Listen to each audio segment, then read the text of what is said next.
Alhamdulillahi wahda wassalatu wassalamu ala man la nabiyya ba'da wa ala alihi wa ashabihi alladhina awfu ahda. The fourth juz, the fourth chapter, spend from what you love. Allah subhanahu wa ta'ala says in the Holy Quran, لَن تَنَالُوا الْبِرَّ حَتَّى تُنْفِقُوا مِمَّا تُحِبُّونَ. Surah Al Imran, Surah number 3 and verse number 92. The fourth juz begins with the direction to spend in the way of Allah subhanahu wa ta'ala from those things which are most beloved to a person. The distinctions of the house of Allah subhanahu wa ta'ala. Allah subhanahu wa ta'ala also says in the Holy Quran, Inna awwala baytin wuzi'a lin-nasi lalladhi bi Bakkata mubarakan wa hudan lil alamin. Surah Al Imran, Surah number 3 and verse number 96. Then specialties and virtues of the Baitullah, house of Allah subhanahu wa ta'ala, are mentioned, and that the first place of worship on this earth was the Kaaba. Some distinct features of the Kaaba include the maqam of the Prophet Ibrahim alayhi salam, Maqam Ibrahim, which is the stone upon which he stand when building the house of Allah subhanahu wa ta'ala. The well of Zamzam, from which water flowed for Hazrat Hajra due to her son Hazrat Ismail alayhi salam, and the Hatim. Anyone who enters the sanctuary of the Haram is considered inviolable. The obligation of Hajj. Allah subhanahu wa ta'ala says in the Holy Quran, وَلِلَّهِ عَلَى النَّاسِ حِجُّ الْبَيْتِ مَنِ اسْتَطَاعَ إِلَيْهِ سَبِيلًا. Surah Al Imran, Surah number 3 and verse number 97. Then the obligation of Hajj is explained that the one who is financially capable is obliged to perform this virtuous act. For the obligation of Hajj to become binding upon a person, it is necessary that they have sufficient wealth so that they are able to afford the cost of the journey. The family members who remain behind are also sufficed, as well as being able to sustain oneself for the duration of the Hajj. For women, it is also a condition that they have a mahram present with them for the journey. One should not delay in performing this great act of worship once financially capable. The faces of Ahlus Sunnah wal Jama'ah. Allah subhanahu wa ta'ala says in the Holy Quran, يَوْمَ تَبْيَضُّ وُجُوهٌ. Surah Al Imran, Surah number 3 and verse number 106. On the day of reckoning, the racist faces of those belonging to Ahlus Sunnah wal Jama'ah will be brightened, whereas the faces of the people of innovation will be black. The virtue of the Ummah of the Prophet Muhammad sallallahu alayhi wasallam.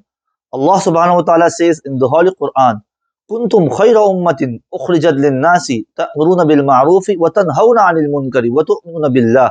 Surah Al Imran, Surah number 3 and verse number 110. The speciality of this ummah is that they believe in Allah subhanahu wa ta'ala whilst enjoining the good and forbidding what is evil. One must actively enjoin the good and forbid that which is evil, pursuing the means which lead to good deeds and protect from evil deeds. The prohibition of close friendship with these disbelievers and the hypocrites. Allah subhanahu wa ta'ala also says in the Holy Quran, Ya ayyuhalladhina amanu la tattakhidhu bitanatan min dunikum la ya'lunakum khabala waddu ma anittum qad badatil baghdha'u min afwahihim wa ma tukhfi suduruhum akbar.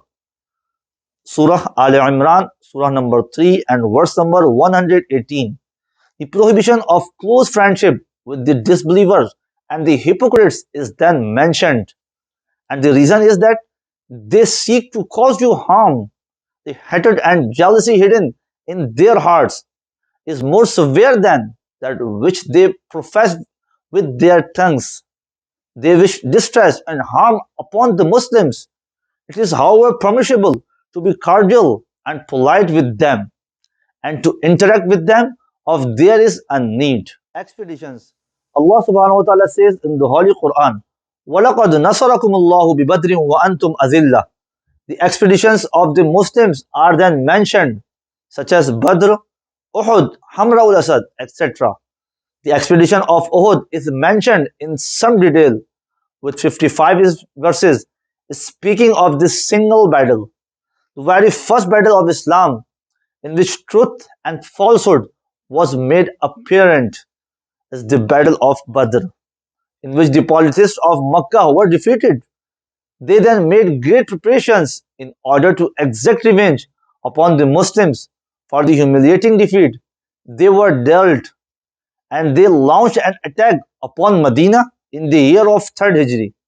Initially, the Muslims were victorious, but due to an error in judgment, a brigade of 50 Muslim soldiers who were stationed upon the Mount of Al Ramah left their position to acquire the war booty which the enemy has left behind.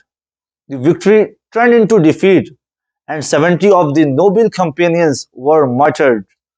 The beloved uncle of the Prophet Muhammad sallallahu alaihi wasallam and the leader of the martyrs, Hazrat Hamza radiyallahu anhu, was also martyred on this day. Fundamental purpose of mentioning these battles and expeditions is to show that Islam becomes dominant through the act of jihad. Those who remember Allah subhanahu wa ta'ala says in the Holy Quran, الذين يذكرون الله قياما وقعودا وعلى جنوبهم. Surah Al Imran, Surah number 3 and verse number 191. The excellence of those who remember Allah subhanahu wa ta'ala is mentioned, and how they remember Allah subhanahu wa ta'ala when standing, sitting and laying down. Mention of those who believe in Allah subhanahu wa ta'ala.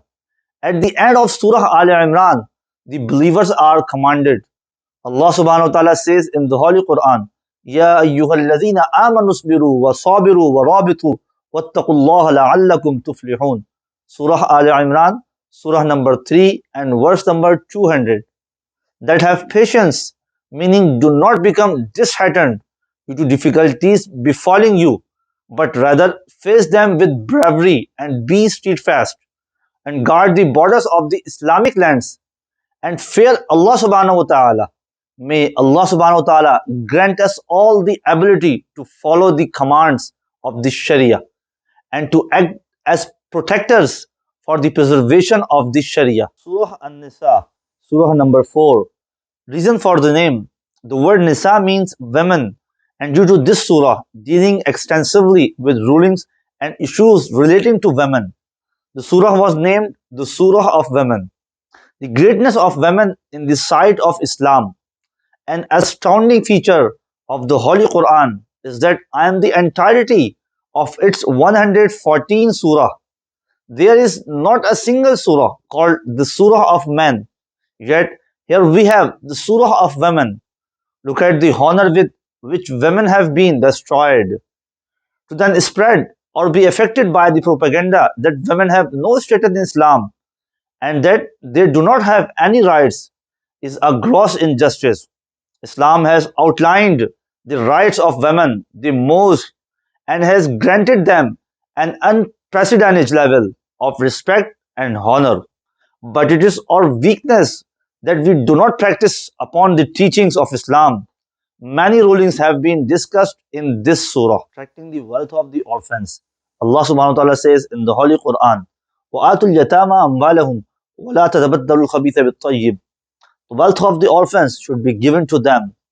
The one responsible should not usurp your wealth, and nor should he substitute their superior quality belongings for inferior quality belongings, as all of these are major sins. The number of wives, Allah subhanahu wa ta'ala also says in the Holy Quran, فَانْكِحُوا مَا طَابَ لَكُم مِّنَ النِّسَاءِ مَثْنَى وَثُلَاثَ وَرُبَاعَ. Surah An-Nisa, Surah number 4 and verse number 3. Allah subhanahu wa ta'ala, the Exalted, then outlines the limit of the number of wives a man may have at one time, with the maximum being 4. Although, to have more than one wife is not necessary if one is financially capable and can undertake the responsibility of having multiple wives whilst maintaining equality and justice between them. Then know that the one who has multiple wives is superior. If, however, one is not able to fulfill the rights of multiple wives, then he will be accountable before Allah subhanahu wa ta'ala. Therefore, if one is not financially capable, cannot maintain justice and equality, and cannot undertake the responsibility of all of them, then he should suffice with one. Inheritance. Allah subhanahu wa ta'ala says in the Holy Quran, Yusikumullahu fi awladikum lizzakari mislu hazzil unsayayn. Surah An-Nisa, Surah number 4 and verse number 11. The recipients of inheritance are mentioned and what share each relation will receive, where the portion and share of the males has been mentioned. So true has the portion and share of children and women been mentioned, as well as declaring them to be rightful heirs. This is to clarify that giving women their share of inheritance is not a favor upon them, but rather it is their right bestowed upon them by Allah subhanahu wa ta'ala. Unmarriable relations. Allah subhanahu wa ta'ala also says in the Holy Quran, حُرِّمَتْ عَلَيْكُمْ أُمَّهَاتُكُمْ وَبَنَاتُكُمْ وَأَخَوَاتُكُمْ. Surah An-Nisa, Surah number 4 and verse number 23. Then those relations are mentioned which are permissible to marry, as well as those which are not. As a principle, it should be remembered that the reasons for which marriage with a particular person may be unlawful are three. Number one, lineage, meaning one's immediate family. Number two, fostering, those relations established via suckling. Number three, relatives of one's spouse. For example, the mother of one's wife is permanently forbidden for one to marry. May Allah subhanahu wa ta'ala grant us all the ability to follow the command of the Sharia. Ameen wa akhiru da'wana anil hamdulillahi rabbil alameen.